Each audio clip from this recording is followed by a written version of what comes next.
¿Cómo están? Muy buenas noches, bienvenidos y bienvenidas a esta edición de Periodismo en Plural. En este lunes 17 de abril le damos la más cordial bienvenida, de la misma forma que a nuestra invitada y nuestros invitados esta noche. Rosario Bareño, ¿cómo estás? Muy bien, Tirini, muchas gracias por esta invitación. Este día, reinicio de actividades, de escuela, de todo, es un gusto compartir con mis compañeros. Iván Arrazola, ¿cómo estás? Hola Trini, buenas noches. Augusto, Guillermo, Charo, un gusto estar aquí. Augusto Chacón. Trini, ¿qué tal? Buenas noches a todas, a todos. Guillermo, Charo, Iván, qué gusto estar con ustedes. Igualmente, Guillermo Velasco. Pues igualmente un privilegio estar con tan destacados periodistas en esta noche, como bien dice Charo, retomando actividad tras un paréntesis vacacional, pero la información no para. Y aquí estamos nuevamente, Trini. Pero descansados, ¿no? Descansada. Sí. En lo posible. Bueno, Con cambio de actividad, vamos a decirlo. Cambio de rutina. Cambio de rutina. Cambio de rutina. pero como bien lo dices, ¿no? La información sigue fluyendo.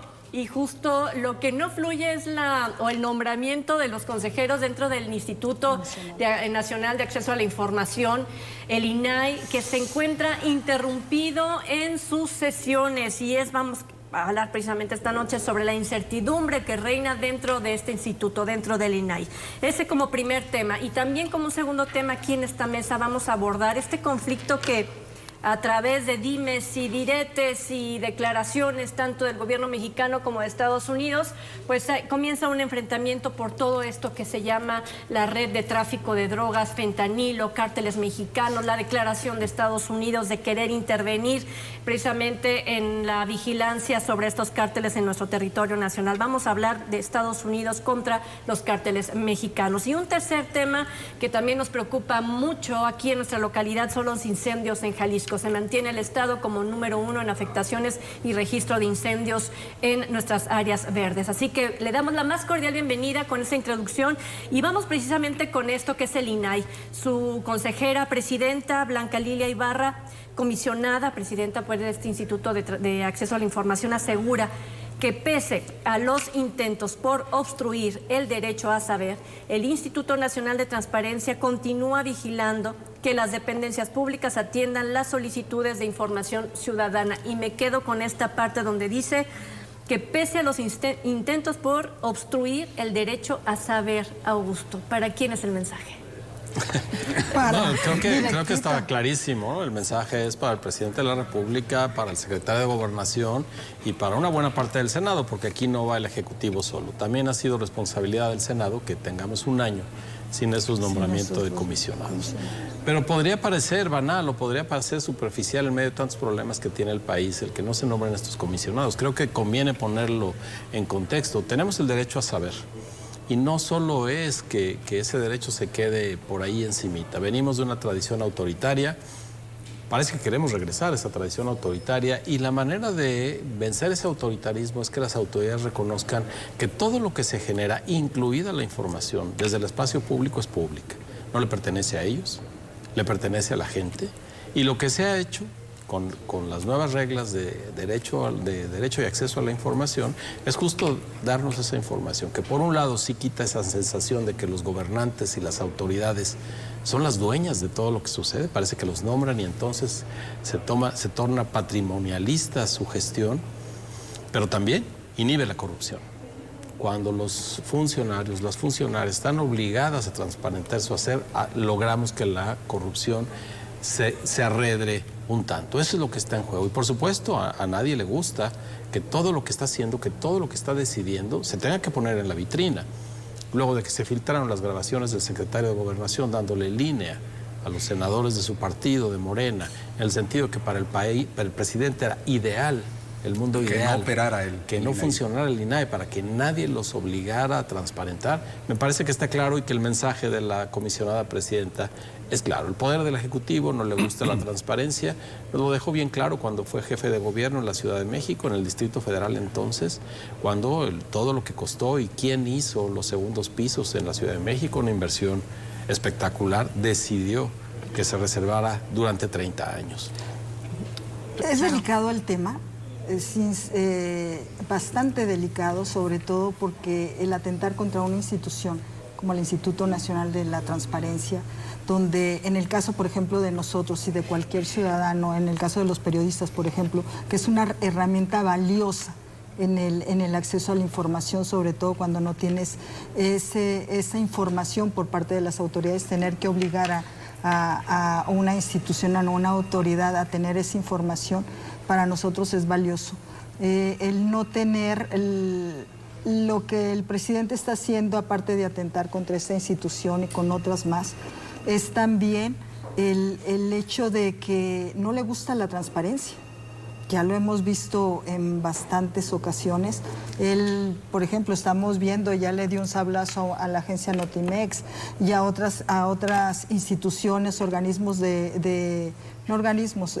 Lo que le llaman descentralizados. Sí, de organismos autónomos, descentralizados del Poder Ejecutivo Federal, donde no le parece. El pretexto, la justificación ha sido de con esos ahorros se van a los programas sociales. Habrá que ver que esos programas sociales qué tanto están aterrizando, sobre todo si se ha bajado la pobreza, por ejemplo, o que el nivel de vida o la calidad de vida de las gentes que están recibiendo esos apoyos están viviendo mejor, tienen una mejor calidad de vida. Pero vuelvo a lo mismo, o sea, el no tener, el 1 de marzo el Senado eligió a 2 comisionados, y sin embargo el presidente lo rechazó a través del secretario de Gobernación, y eso queda, que vuelve al Senado de la República esta elección de comisionados, que tiene que haber 77 senadores para que puedan elegir a estos comisionados. Sin embargo, el presidente tiene derecho al veto, y vuelven a lo mismo, y vamos a estar así con la incertidumbre de que la presidenta y el órgano del instituto, del INAI, no pueda sesionar, o sea, está parado. No tiene el quórum. Simplemente la semana pasada, el miércoles, tenían 500 asuntos por resolver, no los pudieron resolver. Eso es de un día nomás, y se me hacen poquitos, ¿no? Claro. Pero bueno.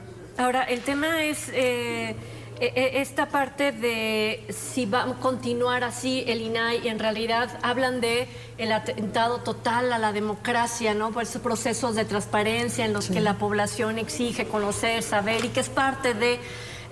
se merma totalmente esta progresividad de una democracia que no es perfecta en México, en ningún país, pero que justo se crean estos organismos para alcanzar mayores niveles, ¿no?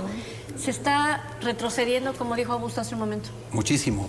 Bien lo decía Augusto, quizá nos hemos concentrado porque es más llamativo, más mediático en el INE, por ejemplo, como árbitro de la elección, y la gente tomamos la calle para defender la democracia. Pero a ver, una columna vertebral de la democracia es el derecho humano a la información, la transparencia, y de la mano de la transparencia la protección de datos personales, que es un tema también fundamental. Muy delicado. Entonces, evidentemente, el presidente de la República ha manejado un doble discurso, porque efectivamente tiene el derecho a veto, pero va a llevar este tema a la no solución porque le conviene el que sea inoperante el INAI. ¿Por qué? Porque efectivamente es muy incómodo para el presidente que se vaya a escudriñar en Segalmex, en cómo va el Tren Maya, en qué pasa con el AIFA, qué pasa con los contratos con militares en este país, en fin, muchos proyectos. ¿Qué pasa, por ejemplo, con la Casa Gris, de la que hemos dejado de hablar, en donde hay posible conflicto de interés de un hijo del presidente? El nuevo caso de quien está al frente de la seguridad del Ejército Mexicano, sobre el uso de vehículos, aviones del Ejército, viajes de lujo a Nueva York, etcétera, con su familia. Pues el tema que quieras, es decir, es que la verdad es cierto lo que dices. Hay muchos temas en la agenda y claro, es más cómodo operar en la opacidad que tener que rendir cuentas. Y el presidente está acostumbrado a la propaganda, él mismo lo ha dicho. Para eso es la mañanera, para fijar agenda en los temas que al presidente le convienen, como él los quiere contar, y luego con una serie de replicadores que van a contar la información que quiere el presidente. El tema es el derecho. Yo quisiera un poco resaltar este tema. No es cosa menor, porque efectivamente los que somos afectados con esta inoperancia del INAI somos los ciudadanos, porque el ciudadano tiene derecho a saber cuánto cuesta un puente, en qué se usa el dinero público, en qué gastan los funcionarios públicos. Es un derecho a saber lo que pasa con el recurso público. Y con esto, el presidente, que no le gusta que las cosas se le salgan de control, y en democracia tiene que haber contrapesos, efectivamente, quien escudriña, esto es parte inherente a la democracia. Y yo diría que además no es una dádiva del gobierno. Estas batallas, yo tuve ocasión de participar en algunas sesiones del denominado Grupo Oaxaca, hace algunos años, donde en el 2001 se le llamó así porque ahí fue la declaratoria de un planteamiento de reforma legal para el derecho a la información en este país. Después, esto derivó en una ley de acceso a la información pública y a la postre en el IFAI, en el gobierno de Fox, el Instituto Federal de Acceso a la Información Pública, pero como conquista ciudadana. No era ni el gobierno de Fox ni ningún gobierno, eran los ciudadanos clamando, exigiendo un derecho irrenunciable que es el derecho a la información. Nada más que aquí topamos con un presidente al que no le gusta o que tiene, que tiene sus propios datos, porque en la mañanera puede sacar una serie o una cantidad de gráficas, gráficos, etcétera, no puede citar, puede sacar el video, etcétera, y construir una narrativa muy perfecta desde sus ojos. Propaganda, Trini. La verdad es que, a ver, eso que él maneja con su encuadre y sus datos no es otra cosa que fijar agenda para fines propagandísticos.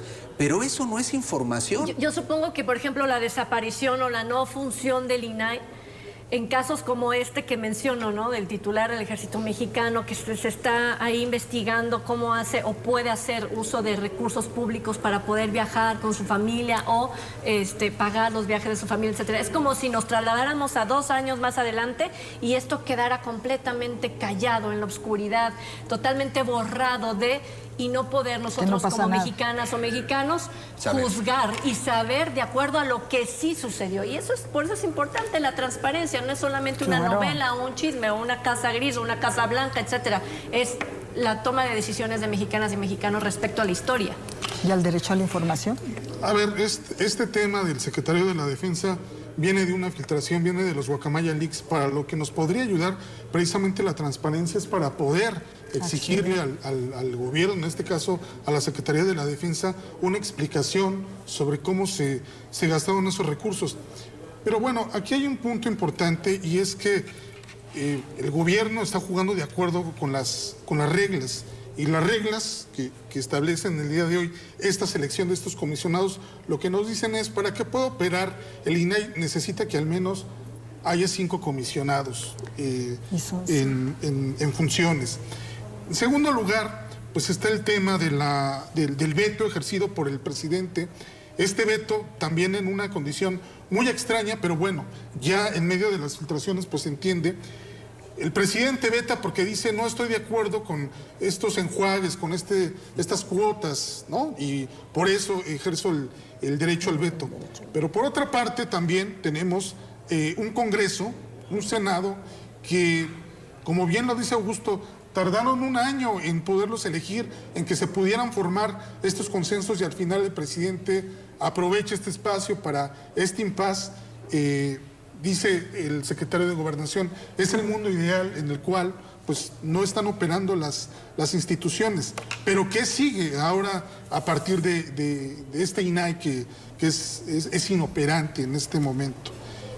Tendría que haber una nueva, vamos a decirlo así, se tendrían que presentar nuevas ternas para poder elegir a estos comisionados, tendrían que ser elegidos por 3/5 partes y el presidente nuevamente podría vetar. ¿Qué tendría que suceder? Bueno, si hubiera una tercera propuesta, ya no se le sometería a consideración al Ejecutivo, sino ya directamente el Senado tendría que nombrar. ¿Pero qué está ocurriendo? Pues que también las reglas no juegan a favor de un sistema mucho más democrático, un sistema mucho más transparente. No es como el caso del INE, donde, bueno, si no hay una solución, pues está el tema de la insaculación, el tema de la tómbola, y se puede llegar a una decisión. Aquí faltaría mucho para poder llegar a ese escenario. Entonces, eso todavía es mucho más preocupante, porque la Corte efectivamente le puede pedir a los senadores, a ver, por favor, presenten nuevas propuestas, nuevas ternas, pero si no se construyen esas mayorías de 3/5 partes... Se puede ir a la M, Es dilación tras dilación lo que dice Iván, porque en el fondo lo que no hay es voluntad política para que esto suceda. Y bajo argucias legales, nuevos vetos, en lo que el tema llega a la Corte y demás, pues efectivamente puedes abrir un paréntesis y se acaba el sexenio en la lógica de la opacidad. En el fondo es que no hay la determinación, porque hay de mejores y peores perfiles en este asunto. Pero lo que pasa es que el presidente no le va a satisfacer nada, porque lo que no le cuadra es la transparencia y no le cuadra la rendición de cuentas. Entonces lo que refiere Iván es exactamente así. Es un tema de patear, como se dice coloquialmente, patear el bote cuando quieres que algo no suceda porque no existe la voluntad. Pero también- Desaparecerlo en cuanto a la operatividad, Augusto. Claro, o sea, dejarlo inútil, y quedan 2 semanas del periodo ordinario de sesiones. Ese es otro tema. Esta semana y la siguiente se cierra el Sí. periodo y se vuelve a inaugurar en septiembre. Es decir, ya no hay tiempo para que se forme una nueva Exactamente. terna y se vote y se lleguen a los acuerdos políticos necesarios. Pero, como dice Guillermo, no es un asunto ponernos de acuerdo en los nombres. Es que les viene muy bien, que construyen su mundo ideal para que nadie se entere. Ahora, la transparencia sigue funcionando. Cada instancia tiene su órgano de transparencia. Están obligados a estar transparentando lo que ya saben que hay que poner al alcance del público. El INAI lo que asume es, sí, la protección de datos personales y entrar a las controversias cuando las dependencias no quieren hacer públicos los datos. Hay una afectación, pero sobre todo el mensaje es contundente. Es un rasgo antidemocrático, es un rasgo profundamente autoritario el que estamos observando aquí. No se resuelve la rendición de cuentas con la propaganda que el presidente se hace en la mañana. El monstruo que es el gobierno federal no alcanza para estar viendo todos los detalles que a las periodistas, a los periodistas, a las ciudadanas y ciudadanos nos interesan, simplemente no alcanza. Está el ejemplo muy a la mano del secretario de la Defensa Nacional, que sí, nos enteramos por los correos electrónicos filtrados, pero a esos correos electrónicos, como decía Iván, ahora tendríamos que hacer preguntas. Oye, dame la bitácora de tal avión, dime a dónde fue este personal, y lo tendrían que hacer transparente. No lo van a hacer y ya no hay quien los obligue. Y sobre todo, perdón, No, adelante. se sigue, eso también nos habla de que se sigue sometido a un presidente. Este tipo de decisiones, o sea, ¿cómo es posible que tengas parado a un instituto como el Instituto Nacional de Transparencia y que los legisladores federales también estén sometidos a ello, independientemente de la mayoría que tenga Morena? Pero eso también, las faltas de acuerdo y de que no han podido lograr o conciliar, de sacar, porque todo el mundo podemos decir de transparencia, de dientes para afuera, o de que yo estoy muy convencida de la transparencia, porque es una lucha que se ha logrado de varios años, igual que el INE, igual que en otras instituciones, el acceso a la transparencia, el derecho a la información, o sea, es algo de mucho tiempo, que hemos pugnado por eso, y sin embargo, estar parado un instituto como eso, o sea, Por la voluntad no es de una válido. persona, ¿eh? No, y me queda claro, perdón, tenemos que hacer una pausa ya, pero me queda claro que, por ejemplo, el Instituto Nacional de Migración, lo que sucedió en el norte del país, también podría quedar sin rendición de cuentas, por sin supuesto. transparentar cuánto dinero se destinaba en ese centro, etcétera. Todo El eso titular Los ya vínculos también con lo está. Nicaragua, la corrupción, empresa la contratada empresa. No, para- olvídate, ahí tendrás una minita de oro en información de lo cual no se va a saber absolutamente nada. ¿Y cuál es la consecuencia? Prevalece la impunidad. Y si no tenemos un organismo como el INAI, pues olvídese, menos vamos a conocer No, qué fue lo que pasó. definitivamente. Pero desde las entrañas de La corrupción a todo lo que da. y los funcionarios y funcionarias públicas del gobierno actual, ¿no? Bueno, vámonos a la pausa y cuando regresemos hablaremos también de esta supuesto, y lo digo entre comillas, dependiendo de cristal donde se mire, intervención de Estados Unidos contra o los cárteles mexicanos al regresar de la pausa.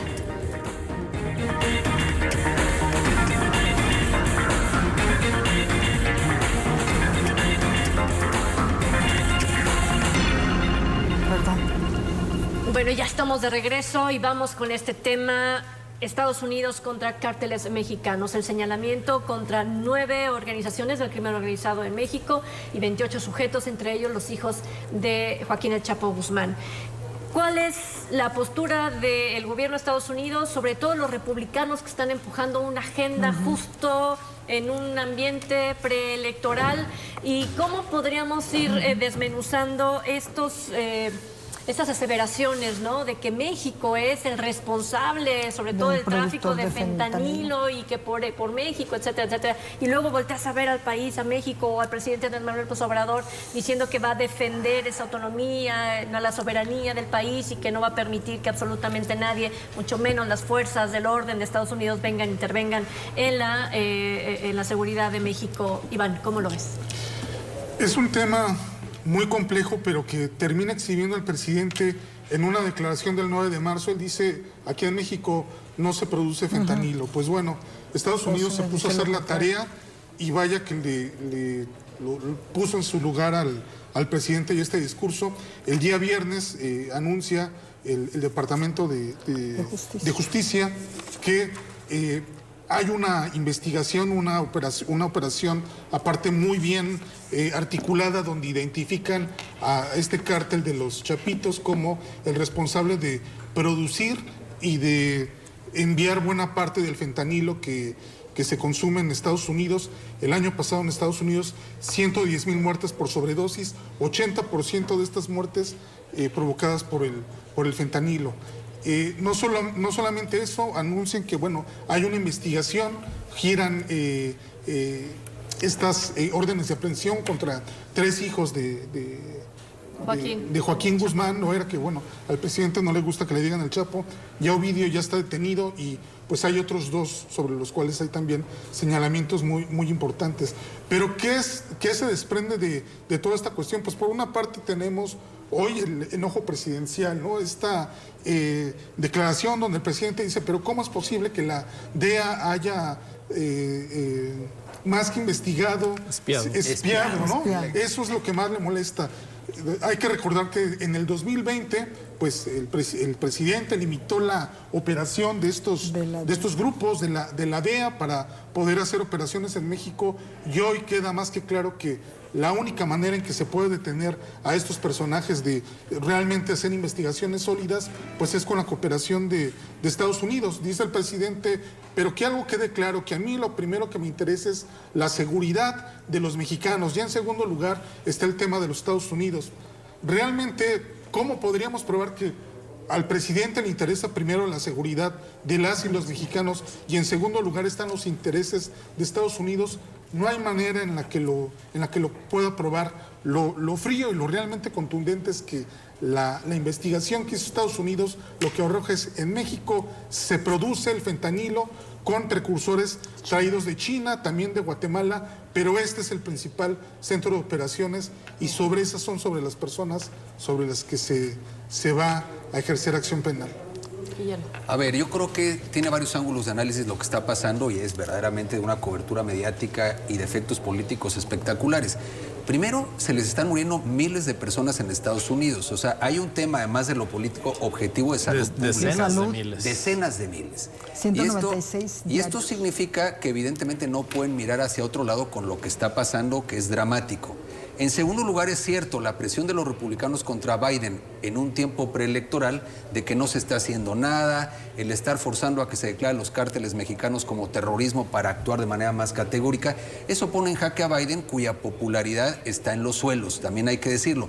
Con lo cual también ellos se mueven en una agenda de carácter electoral. Pero es cierto lo que dice Iván, se exhibe fuertemente al presidente de la República porque su afirmación categórica es: aquí no se produce fentanilo. Y pues no solamente no es, sí se produce, y si vemos el histórico, lo que está revelando Estados Unidos, a partir del gobierno del presidente López Obrador, si bien es cierto que hay la participación de los chinos, que aquí paréntesis, el presidente queda en un ridículo espantoso cuando manda esa carta a China para exigir por dónde viene el desembarque y cómo están actuando, un funcionario menor responde ante lo que el presidente evidencia, además, no solamente que no está haciendo nada contra las drogas, sino que no conoce cómo opera la diplomacia y cómo opera el mundo. Pero en fin, esa es otra historia. Lo cierto está en que la DEA actúa unilateralmente, porque efectivamente lo que podría haber sido un anuncio conjunto con la visita de Marcelo Ebrard, el canciller de Estados Unidos, de decir, va un golpe de trabajo, digamos, entre ambos países contra el narcotráfico, evidentemente no es así. Ellos van a anunciar un montón de cosas y cuando se regresan viene el golpe brutal, unilateral, y claro que esto molesta al presidente porque exhibe, a ver, no solamente que ha habido incapacidad, muy posiblemente complicidad, porque si bien se habla de varios cárteles, Trini, esto lleva dedicatoria especial al cártel de Sinaloa, a los Chapitos, en donde hay ciertas evidencias de que ha habido, por decirlo menos, cierto coqueteo o cercanía. Ya no digamos persecución, sino nada de esto. Entonces me parece que es inquietante el tema porque, insisto, evidencia, uno, el doble lenguaje del presidente, un gobierno que miente sistemáticamente en un tema tan notable como este. Dos, incapacidad. Y a mí me parece lo más grave, muy posiblemente complicidad. A ver, vamos, la otra parte de la cara de la moneda. Estados Unidos siempre interviniendo en países de Latinoamérica, provocando guerras, no Latinoamérica, en todo el mundo, ¿no? Donde va, provoca conflictos que solamente nos trae problemas y la explotación de nuestros recursos naturales, y ahí viene esta gran cantidad de litio que tiene México. Hay a la vista una posible deseo de Estados Unidos de querer y conquistar en esos sentidos a México, mi querido Augusto, y que nosotros estemos, o nosotros aquí en la mesa, estemos no queriendo ver, ¿no? Esto que está defendiendo el presidente, que es nuestra soberanía. ¿Por qué te ríes? Yo me reí porque cuando dijiste, a ver, pensé que nos ibas a regañar y dije, ya era hora. ¿Y regañar por qué? Llama la atención, es un recurso del presidente para sus narrativas. Evadirse del tema central y buscar las ramas. Aquí está hablando de espionaje, de defender la soberanía, pero no puede decir que está defendiendo la soberanía por la privacidad de un grupo de criminales. Podríamos debatir si Estados Unidos hace bien o no infiltrando cárteles con su personal que se juega la vida para infiltrar, cosa que no hemos podido hacer nosotros. Ese es otro asunto. Me parece que el mundo ha cambiado tanto, las relaciones internacionales han cambiado tanto, que también la noción de soberanía. Para acceder al litio, el que se dice que tenemos, a la gran riqueza minera que tenemos, no necesitarían una invasión o un pretexto. Me parece que los argumentos económicos que están en boga serían suficientes para poderlo explotar a favor de quien lo quiera explotar. Pero por lo pronto el hecho contundente es que tenemos el año pasado 100,000 muertos en Estados Unidos por el consumo de fentanilo, y no solo son los muertos, la gente que queda incapacitada, que tiene un gran impacto sobre el presupuesto de salud, sobre la productividad económica, que ya les está preocupando no solo a Estados Unidos, también a Canadá, y tarde o temprano nos va a llegar esa pandemia también a los mexicanos. Me parece que la visita que hizo Marcelo Ebrard era más propagandística. Si algo debimos haber aprendido en esta guerra contra las drogas es que no funciona. Y que los mecanismos que debemos encontrar para erradicar el fentanilo y muchas otras cosas más son otras. No van a partir de desplegar policías aquí o policías allá. Ahora van a mandar soldados a Guanajuato después de los crímenes en Cortázar, en Guanajuato, y luego van a mover Guardia Nacional a San Luis Potosí, donde encontraron. Eso no basta. Hay un problema muy propaganda. San Luis Potosí con las bandas de tráfico de migrantes. De trata de personas. Me parece que no podemos decir Estados Unidos todo lo hace bien o todo lo hace mal. Tenemos que atender a los argumentos. ¿Qué nos está diciendo y cuáles son los hechos detrás de esos argumentos? Está el crimen organizado, sin duda. Hay un cártel que cada vez se dice más, que parece que goza de ciertos privilegios.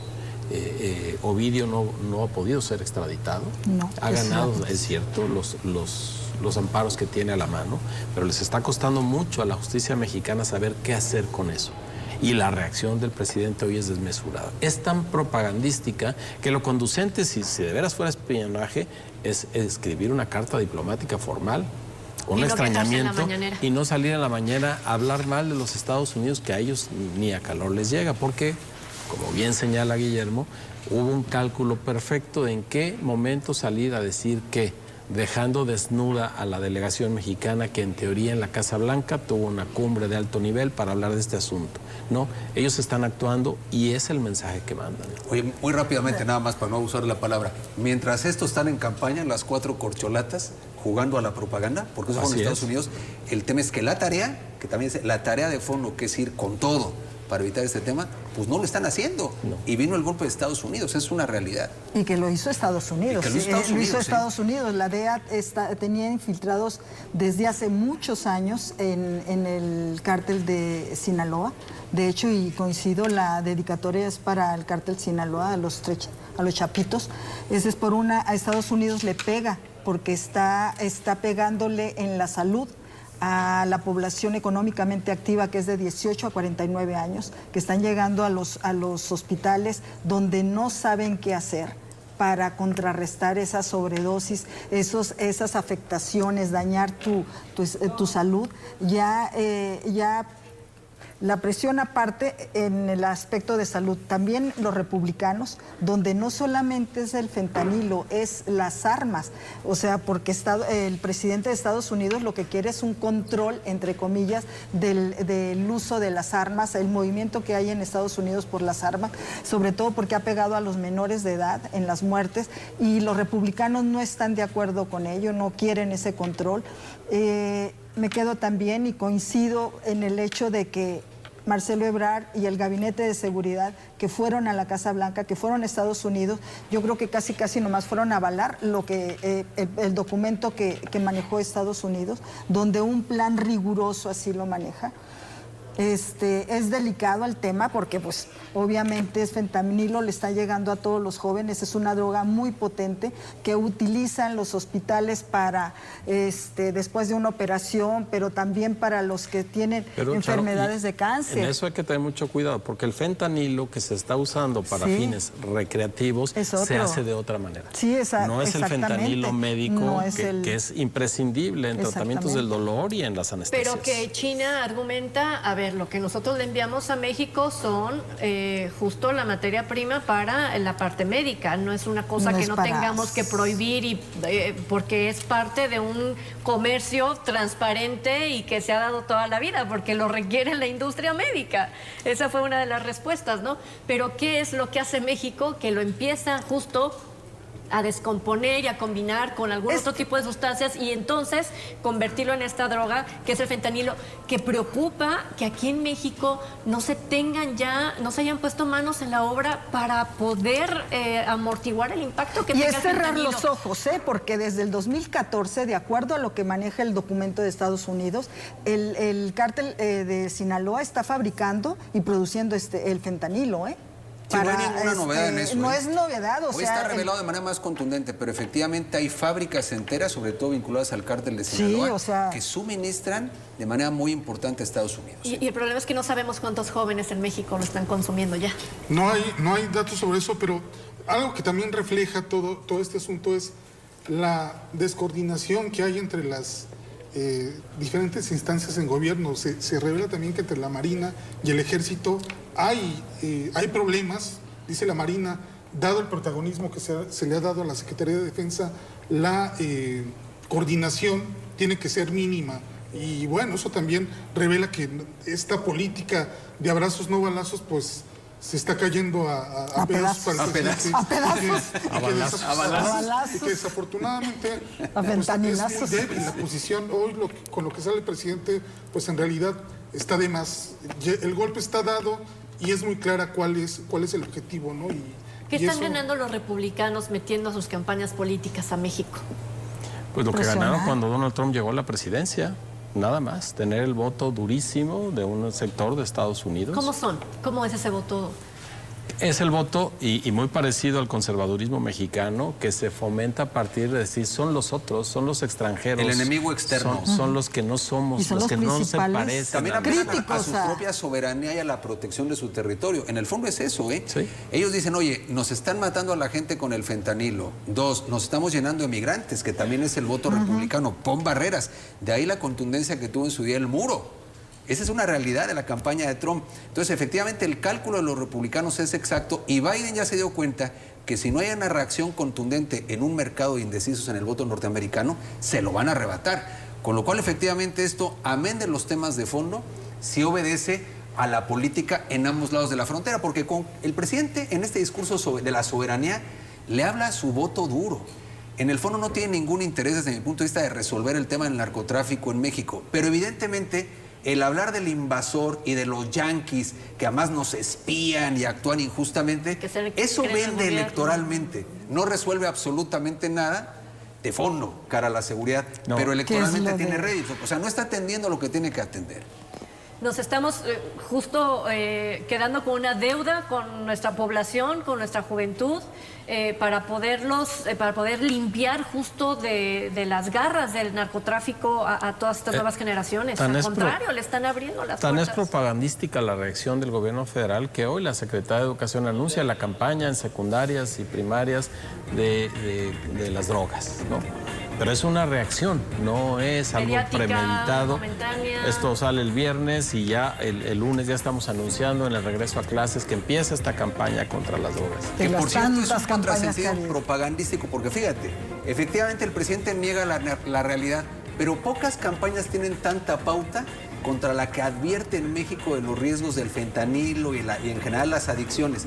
Entonces la pregunta es, oye, ¿por qué le metes tanta pauta a un problema que en México no existe? Es decir, tal parece a que aquí no corremos riesgo y sin embargo solamente lo entiendes bajo la lógica única y estrictamente de la propaganda. Porque la respuesta está en los hogares. Todos los problemas de México están en la cultura, ¿no? Pero también tiene que ver con un tema de los titulares en estos organismos. El canciller Marcelo Ebrard se quiere ir desde el año pasado, quiere dejar el cargo, pero no lo ha podido hacer porque necesita de esos reflectores. Entonces vemos en temas como migración, vemos este tema sobre drogas, donde realmente hay una ausencia total del gobierno mexicano y todas las negociaciones se les están ganando una por una. Como dice Donald Trump, están doblando al gobierno mexicano con una facilidad que Porque Marcelo Ebrard no es el consentido. Con un matiz soberanamente doblado. Exacto. Sheinbaum está aplaudiendo el ridículo del canciller que está ¿Qué en la hizo en propaganda. Estados Unidos? Él hubiera convenido, al hilo de lo que dice Iván, haber renunciado hace tiempo, porque hoy no será responsable de ese ridículo en Washington. Esa es la realidad. Si todos se hubieran bajado, pues otra sería la lógica. Hoy hizo el ridículo espantoso, la verdad. Vámonos a la pausa y cuando regresemos vamos a retomar este tema aquí en Jalisco, que es justo los incendios, todas las afectaciones en nuestras áreas boscosas, nuestras áreas verdes. Al volver.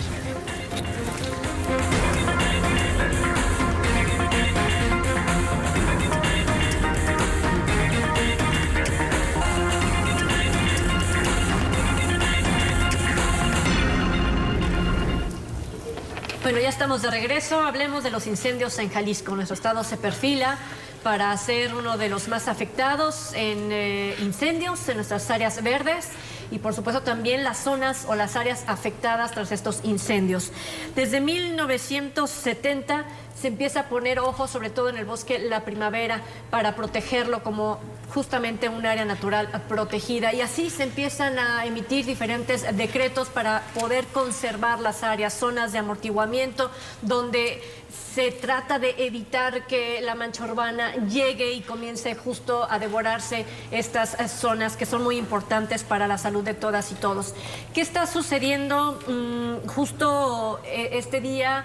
En diferentes medios se da a conocer un estudio que hace el OPD, Bosque La Primavera, sobre cómo van estas afectaciones o cómo son las afectaciones en el Bosque La Primavera. Y dice, una de las cosas que quede muy claro, no se prende, no se le incendia al Bosque La Primavera, por ejemplo, en este caso, para quitarle terreno y poder fincar o poder desarrollar. Hay muchas otras cosas que se unen para poder afectar o para que se afecte el Bosque La Primavera.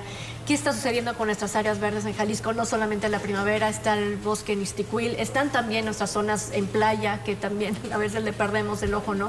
Pero ¿qué está pasando? San Sebastián, el oeste, tenemos muchas zonas boscosas, el Nevado de Colima, que están en riesgo. Bueno, nos está sucediendo primero un efecto climático. Estamos atravesando por momentos de sequía muy intensas. No tuvimos, al menos no lo percibimos en el área metropolitana de Guadalajara, que tiene que ver con la primavera, las famosas cabañuelas que nos dejaban humedad en el bosque para resistir un poco más el estiaje. No cayó ninguna lluvia de esa que dices, bueno, se humedece un poco y se protege.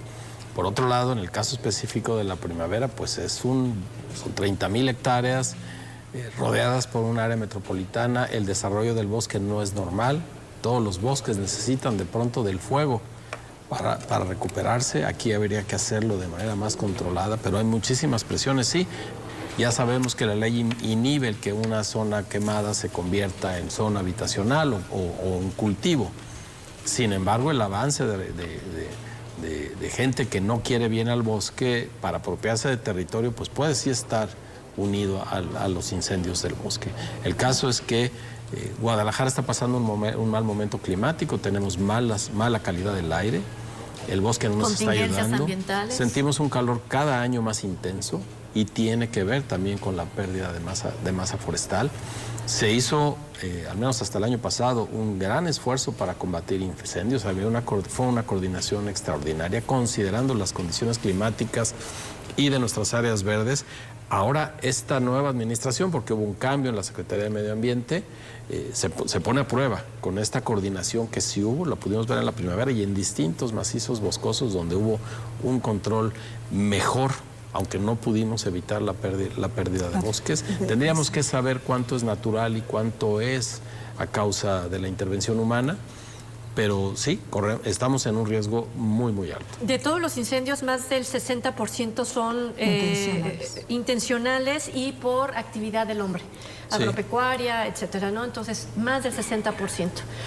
No todas intencionales en el sentido de querer provocar, ¿no? Pero por la actividad humana y no controlada y no vigilada, y que la gente sigue a lo mejor haciendo prácticas sin avisar, oye, voy a hacer quemas, ¿no? Para hacer mi actividad a la que estoy habituado, pero eso es lo que está sucediendo, más del 60-64% según está reportando 60. La primavera. Pero ¿sabes qué es lo preocupante de esto, Trini? Que es una realidad, que se pueden emprender medidas generalizantes, por así decirlo, generalizadas, contra las personas que van al bosque con buena intención.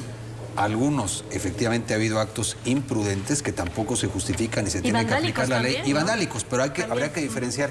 Pero me llama la atención porque algunos medios sí consignaron el día de hoy que el día de ayer domingo hubo una vigilancia excesiva en el bosque de la primavera. Y suelen ser literalmente los fuegos artificiales de lo que significa validar la narrativa del rescate del bosque. Pero había usuarios incómodos que van ahí, yo me atrevo a decir que los más... pues van, pasan el día, es un privilegio para las personas en la zona metropolitana gozar de la primavera. Y efectivamente lo que no se puede hacer es poner el foco ahora en el usuario del bosque exclusivamente y dejar de atender otras posibles causas de una manera más integral, ¿no? Pero bien lo dices, fueron las universidades, ¿no? La Universidad Marista, el ITES, etcétera, lo que están diciendo, a ver, en temporada de estiaje cierren las puertas. Sí. Y se va al foco también por parte de la institución académica. Pero la pregunta es si eso en sí mismo bastará. Puede haber ciertas temporadas que se tomen precauciones, pero a mí lo que me preocuparía, entendiendo y respetando el planteamiento de las universidades, es que de pronto el rescate del bosque, como una de las zonas que han sido afectadas, se circunscriba a cerrar en temporada de estiaje el asunto, porque hay muchos otros factores que se tienen que atender. Es una de las partes que se tiene que cuidar desde mi punto de vista. Bueno, por ejemplo, Zapopan tiene el mayor número de afectaciones, Zapopan, Tlajomulco y Tala. Si Zapopan es el municipio más grande de Jalisco, ¿no? Y que tiene una gran actividad económica, ¿no podrá también reducir e invertirle más desde lo municipal para poder salvaguardar la zona del bosque? Y no solamente el bosque de la primavera, estoy hablando también del Ixtiquil, que están muy interesados y están muy cerquita de desarrollo, hay desarrollos inmobiliarios ahí dentro, etcétera, y los que tú mencionas, ¿no? Hasta el bosque Los Colomos, que se ha tenido que defender de construcciones o tener que rescatar predios, ¿no? Para que no le sigan comiendo al bosque Los Colomos. No tendría que haber más participación municipal, vigilancia. Yo creo que en el caso de Tlajomulco, de Zapopan, incluso un poco de Tala, que son los que tienen más territorio en la primavera, están haciendo el esfuerzo que pueden. Zapopan tiene hasta un helicóptero rentado en cada temporada y tiene una cuadrilla muy profesional, pero se nos olvida lo que son 30,000 hectáreas. ¿Y eso qué? Y habrá que rescatarlo. Cuando se trata de la primavera, los límites municipales no cuentan. Todos los municipios entran sin detenerse. Es un asunto muy complejo detener esos incendios. El asunto es tener una respuesta tan rápida que no crezca. Cuando ya nos damos cuenta, y esos son los que más afectación tienen, es porque lo vimos demasiado tarde y la reacción de las autoridades es tardía, pero se necesita también un trabajo de la sociedad.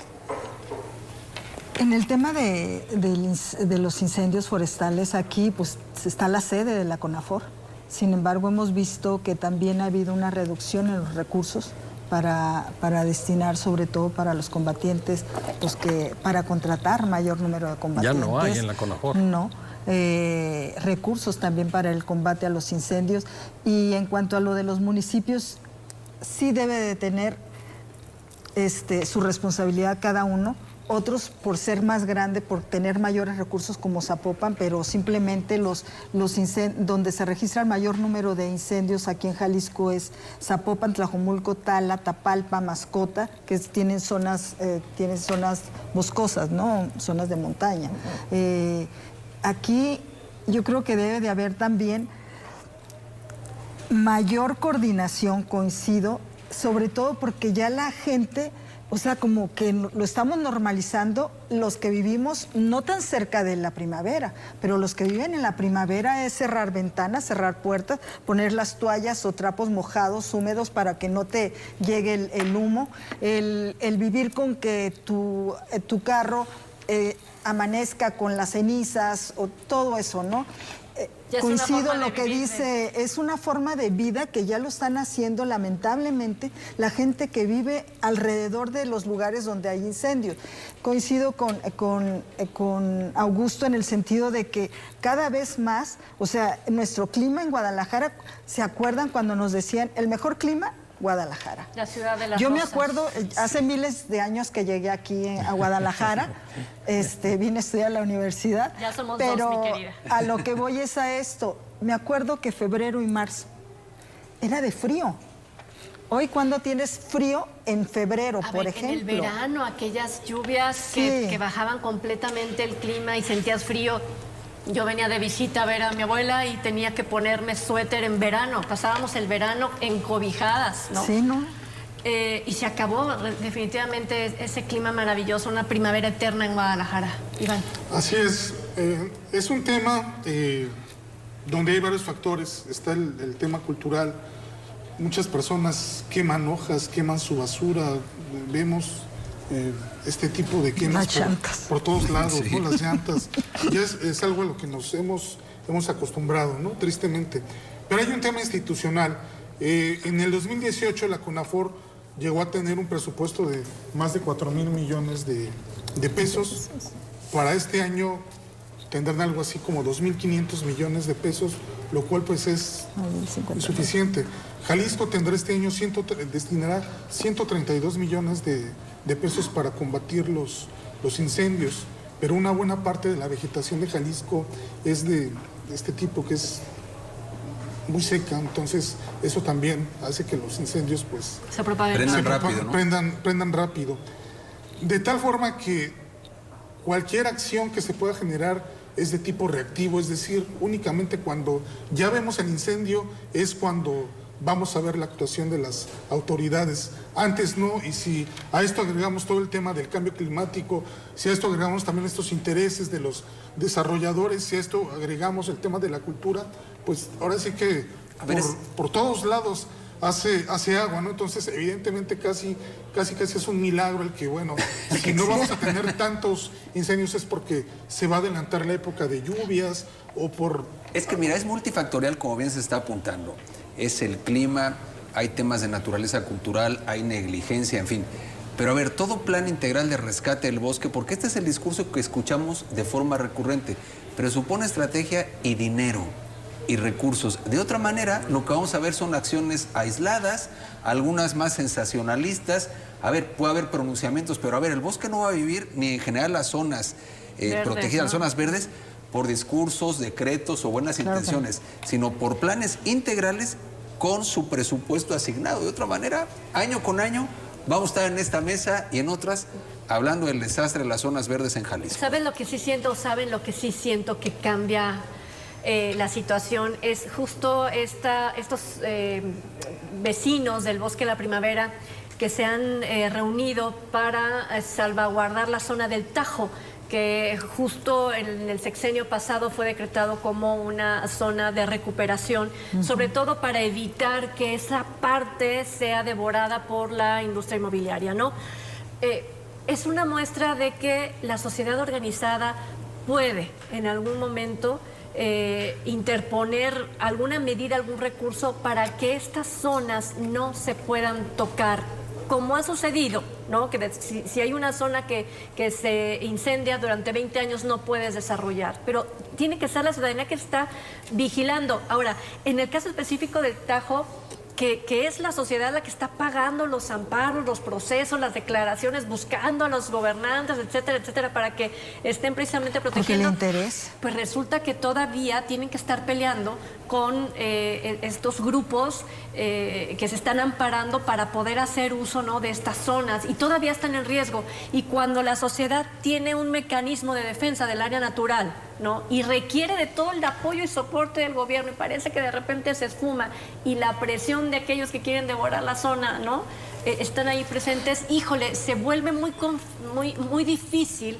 para la sociedad participar en esas acciones. Pero te habla también de una sociedad que le interesa vivir bien, una sociedad que tiene conciencia y que está organizada, como hemos visto en diferentes casos, en seguridad, en la cuestión inmobiliaria también, en las calles, en todo, ¿no? Lo hemos visto. Yo creo que una sociedad la ciudadanía, cuando está organizada, es la que pugna y es la que presiona y es la que hace que la autoridad ponga de su parte, entre comillas, en este tipo de situaciones. Y nos falta como gobiernos reconocer los servicios ambientales y ponerles un precio.